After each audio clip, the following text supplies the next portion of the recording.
नमस्कार दोस्तों, कैसे हो आप सभी। आज हम बात करेंगे आप में से जो भी दो हरियाणा के अंदर एएलएम एसए और जेईई की तैयारी कर रहा है, उसके लिए स्पेशल वीडियो होने वाली है। हम इस सीरीज में टॉप 20 क्वेश्चन आपके लिए लेके आए। यहाँ पे देखिए ध्यान से, यहाँ पे आज पहले पार्ट में टॉप 20 क्वेश्चन रहने वाले। आपका टॉपिक का क्या नाम रहेगा? Applied physics. इसमें टोटल 80 क्वेश्चन बनेंगे और हर पार्ट में आपके क्वेश्चन कितने रहेंगे? 20 क्वेश्चन रहने वाले। जो हम ये क्वेश्चन दिखाने वाले आपके कौन सी किताब से मिलने वाले? फिलहाल जो हमने किताब बना रखी है जिसमें आपके टोटल 2320 प्लस क्वेश्चन होने वाले हैं, यहाँ से आपके सारे क्वेश्चन रहने वाले हैं। आप यहाँ पे देख सकते हो पूरी डिटेल के साथ बाइलैंग्वेज फॉर्मेट में हमने बना रखी है। आप कोई भी क्वेश्चन देख सकते हो, सारे आपको मिलेंगे। इसका इंडेक्स चेक करना, आपको प्रॉपर जानकारी लेनी है। काफी क्वेश्चन हो जाएंगे। यहाँ पे आप देख सकते हो, आप हमारी एप्लीकेशन डाउनलोड कर लें, वहाँ पे आपको प्रॉपर जो इंडेक्स है वो भी आपको दिख जाएगा। डेमो फाइल आप चेक कर लेने एक बार। अगर किसी दोस्त को व्हाट्सएप के थ्रू मंगानी है, इसमें टोटल 3 पार्ट है, तीनों पार्ट मंगाना चाहते हो वो मंगा सकते हैं। और किसी दोस्त को एडवांस पढ़ना है, ठीक है, तो 840 क्वेश्चन है, यहाँ पे आप देख सकते हो। ठीक है, ये एडवांस ज्यादा एडवांस हो जाएंगे, न्यूमेरिकल पोर्शन आपका यहाँ पे कवर हो जाएगा। जिस भी दोस्त को मंगाना है एक बार देख लेना।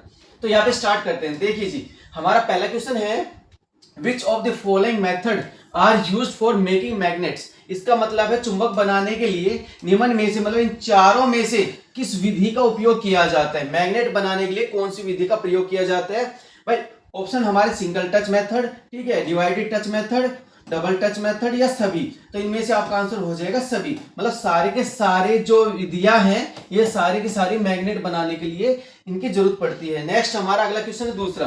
The guiding curve of A right circular cylinder is a, मतलब एक लंबवर्तीय बेलन का यहाँ पे मार्गदर्शक वक्र कैसा होता है भाई? इलिप्स होता है, मतलब दीर्घवृत्त होता है। सर्कल मतलब वर्त होता है, प्रॉपर वर्त। उसके बाद तीसरा ऑप्शन हमारा पेयर ऑफ स्ट्रेट लाइंस, मतलब सीधी रेखाओं का जोड़ा होता है। उसके बाद एनी क्लोज्ड कर्व, मतलब कोई भी बंद वक्र होता है। तो इन चारों में से जो आपका आंसर बनेगा वो रहेगा आंसर बी। मतलब तो आपका आंसर हो जाएगा बी, मतलब यहाँ पे सर्कल वर्त का होता है, ध्यान रखना। ठीक है, आगे देखिए क्वेश्चन नंबर 3 है the loudness of A sound wave is determined by.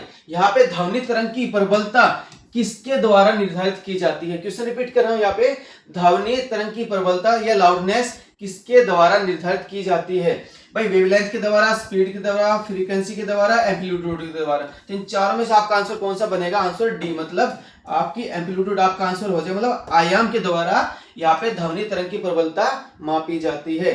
आगे देखिए क्वेश्चन नंबर 4 है sound travels eight maximum speed in, ठीक है, मतलब ध्वनि अधिकतम गति से किसमें यात्रा करती है? ठीक है, ये आपका इंपॉर्टेंट क्वेश्चन, ध्यान रखना। ठीक है, जिस भी दोस्त को एएलएम एसए की तैयारी करना है उसके लिए भी हमने थ्योरेटिकल पार्ट बना रखा है। जिस भी दोस्त को चाहिए वो एक बार देख लेना। ये किताब भी हमने ये बना रखी है, आप देख सकते हो, जिसमें आपके 23 टॉपिक कवर हो रहे हैं। ठीक है, अब हमारे ऑप्शन देखिए, वाटर में, वैक्यूम में, स्टील में या एयर में। तो इन चारों में से आपका आंसर हो जाएगा आंसर सी, मतलब स्टील के अंदर यहाँ पे ध्वनि की अधिकतम गति यात्रा करती है। आगे देखिए अगला क्वेश्चन है 5वां भाई, साउंड कैन नॉट ट्रेवल, ठीक है, मतलब जो ध्वनि है किसके माध्यम में यात्रा नहीं करती है?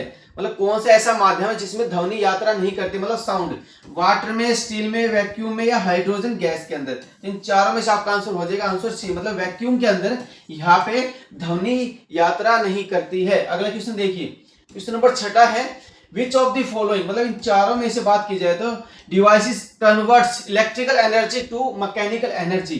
यहाँ पे ध्यान देना, इलेक्ट्रिकल से मैकेनिकल एनर्जी में ऐसा कौन सा डिवाइस है जो यहाँ पे कन्वर्ट करता है भाई?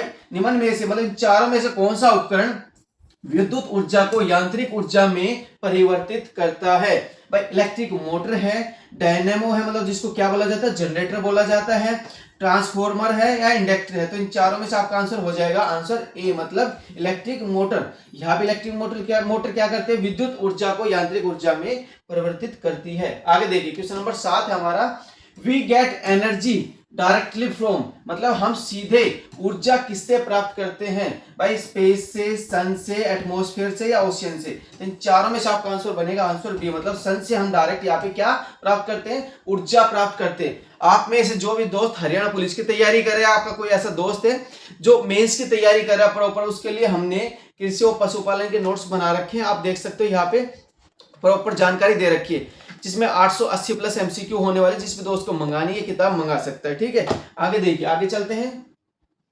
क्वेश्चन नंबर 8 है which of the following is a semiconductor, मतलब निम्न में से, मतलब चारों में से कौन एक अर्धचालक है? मतलब सेमीकंडक्टर कौन सा है भाई? सिलिकॉन है, ग्लास है, वुड है या फास्फोरस है। तो इन चारों में से आपका आंसर बन जाएगा ए, मतलब सिलिकॉन क्या हमारे एक अर्धचालक है, ध्यान रखना। अगला क्वेश्चन लेते हैं 9वां, ध्यान देना। An electric appliances is earth to, यहाँ पे एक बिजली का उपकरण जो है अर्थिंग क्यों किया जाता है, इसके बारे में आपसे पूछा गया है। ठीक है, ये आपका एएलएमएससी के लिए काफी इंपॉर्टेंट क्वेश्चन बन जाते हैं, इसका ध्यान रखना, ये सभी को पता भी होना चाहिए। ठीक है भाई, प्रिवेंट शॉक मतलब झटके से बचाने के लिए, अवॉइड शॉर्ट सर्किट मतलब शॉर्ट सर्किट से बचाने के लिए या बचने के लिए, protect the appliances against any damage मतलब उपकरण को किसी भी नुकसान से बचाने के लिए, चौथा हमारा रिड्यूस कंजप्शन मतलब खपत कम करने के लिए। तो किसके लिए होता है, ये हमारा आंसर हो जाएगा ए, मतलब प्रिवेंट शॉक मतलब झटके से बचाने के लिए क्या किया जाता है यहाँ पे भाई, कोई भी बिजली का उपकरण उसको अर्थ किया जाता है, ध्यान रखना।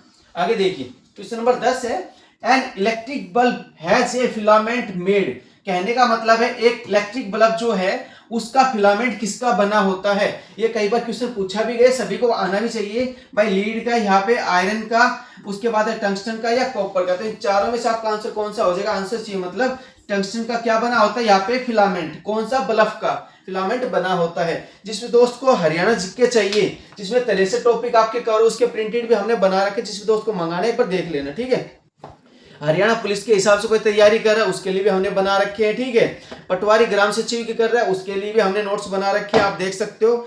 ग्रुप डी के लिए भी हमने ये बना रखे, जिस भी दोस्त को कोई भी नोट्स मंगाना है वो मंगा सकता है। आगे देखिए, जो हमारे मोबाइल नंबर उस पर एक बार बात कर लेना, 9991712256, इस पे आप बात कर लेना, जो भी आपको नोट्स मंगाने वो मंगा सकते हैं। पीडीएफ फॉर्मेट में भी आपको मिल जाएंगे, पीडीएफ फॉर्मेट में कोई भी फाइल आप डाउनलोड करना चाहते हो मात्र 29 रुपए में आपको मिलेगी, चाहे वो कितने भी पेज वाली हो और कितने भी इंपॉर्टेंट सारे नोट्स हमने बना रखे, सभी की फाइलें 29 रुपए में आपको मिलेगी, जिसकी वैलिडिटी 1 महीने की रहने वाली है। और किसी को प्रिंटेड चाहिए उसकी रेंज रहेगी भाई 60 रुपए से लेके 380 रुपए तक आपकी रेंज रहने वाली है, जिस भी दोस्त को मंगाना वो मंगा सकता है। आगे देखिए क्वेश्चन नंबर 11 है, the nucleus of an atom contains, एक परमाणु के नाभिक में क्या क्या होते हैं, इसके बारे में पूछा जाए तो आपको पता होना चाहिए भाई।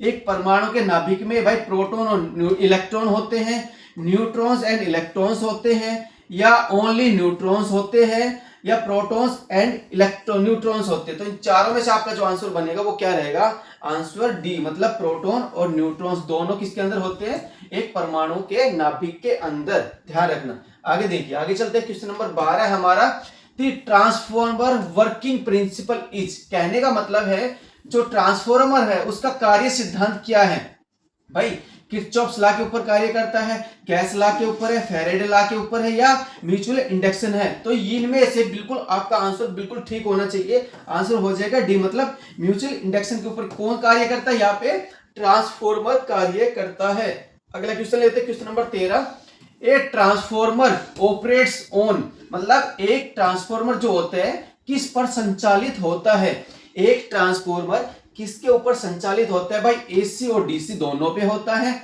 ओनली डीसी पे होता है, ओनली एसी पे होता है, या ऑल ऑफ दीज मतलब सभी के मतलब ऊपर, एसी और डीसी मतलब जितने ऑप्शन ऊपर दे रखे सारे के सारे।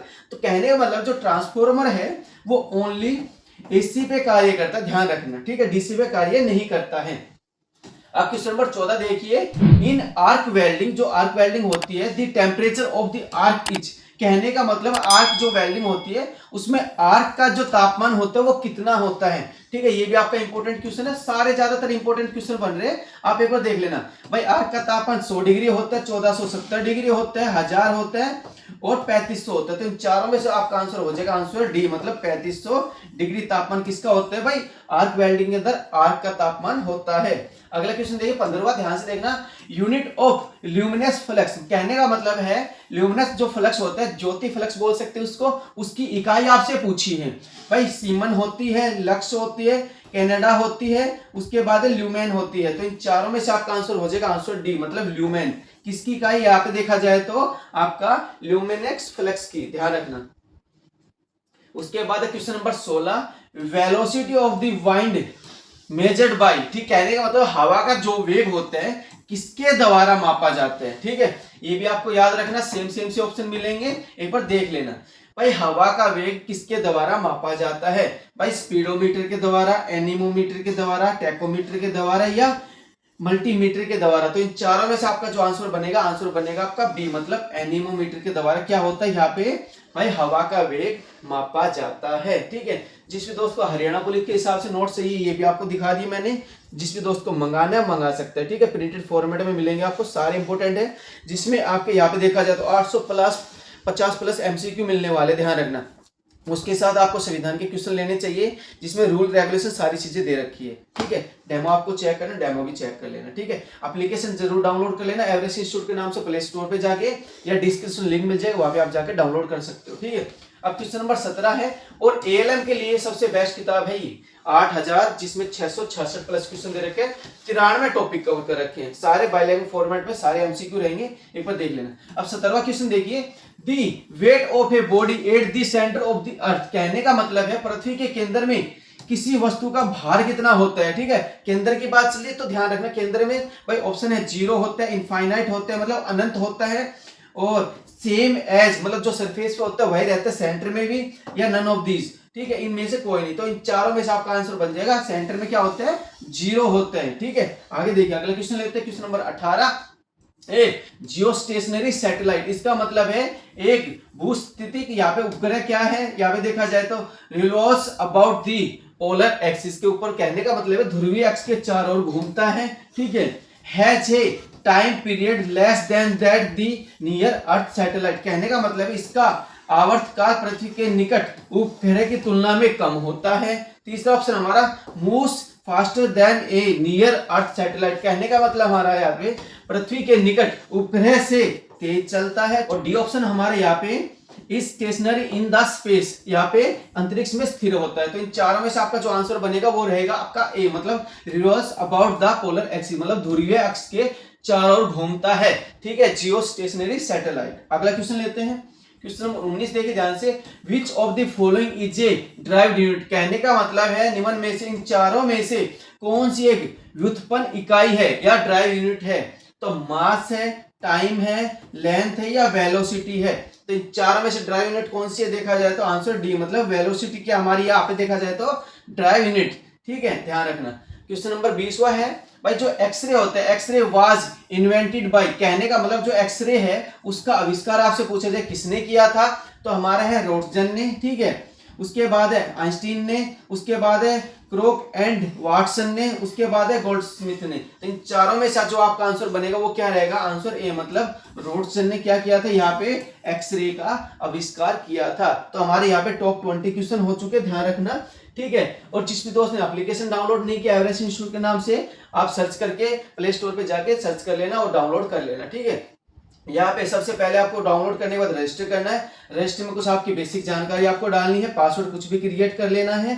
ठीक है, स्टेट चुन के यहाँ पे रजिस्टर कर लेना। उसके बाद आपको कोई भी पीडीएफ फॉर्मेट में नोट चाहिए, सिंगल पीडीएफ, जिसमें 29 रुपए में आपको फाइल मिलेगी, तो पेड पीडीएफ के ऊपर आप जा सकते हो। ठीक है, आपको कोई किताब चाहिए प्रिंटेड फॉर्मेट में, आप यहाँ से भी ऑर्डर कर सकते हो, व्हाट्सएप के थ्रू भी बात कर सकते हो, जो भी आपको किताब चाहिए। ठीक है, उसके बाद है कॉम्बो पैक चाहिए, तो कॉम्बो पैक आपको यहाँ से मिल जाएंगे। आपको जो भी सेट चाहिए, यूपीएससी पीसीएस की कोई तैयारी कर रहा है, आपका कोई दोस्त है, उनके पास ये शेयर कर सकते हो। ठीक है, टेलीग्राम को ज्वाइन कर लेना, आप देख लेना अपने हिसाब से, और हमारे चैनल पर जो नए हैं सब्सक्राइब जरूर करें। तो आज के इतना ही, मिलते हैं नेक्स्ट वीडियो में। बहुत बहुत धन्यवाद।